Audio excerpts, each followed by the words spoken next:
বিসমিল্লাহির রহমানির রহিম। মিট ফার্মিংয়ের পক্ষ থেকে সবাইকে জানাই আন্তরিক শুভেচ্ছা অভিনন্দন। বন্ধুরা, গত ভিডিওতে আপনাদেরকে দেখানো হয়েছে জিন্ডিং ও খাকি ক্যাম্বল ডিম পাড়া হাঁসের খাদ্য সম্পর্কে।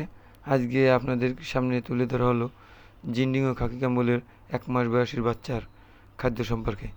আমরা 25 থেকে 1 মাস বয়সী বাচ্চাদেরকে ফিড, ভুট্টা, গম, ধান এর পাশাপাশি কিছু সহায়ক খাদ্য হিসেবে স্বল্প মূল্যে বাজারে যেগুলো ক্রয় করা যায় এবং যেগুলো বাড়ির আনাচে কানাচে পাওয়া যায়, যেমন কচু শাক সিদ্ধ করে খেতে দেই এবং পাতাকপি, টমেটো, কিছু শাক সবজি, ঘাস, এগুলো আমরা ছোট ছোট করে বাচ্চাদেরকে খেতে দেই। তাতে খাবারের কষ্ট কমে আসে এবং লাভের পরিমাণও একটু বৃদ্ধি পায়। আশা করি সবাই বুঝতে পারছেন হাঁসের খাবার সম্পর্কে। আপনারা হাঁসকে এই খাদ্যগুলো দিয়ে খাওয়ার অভ্যাস করালে শরীরও ভালো থাকবে এবং হাঁস পুষ্টিগুণও ঠিকমতো পাবে ইনশাআল্লাহ।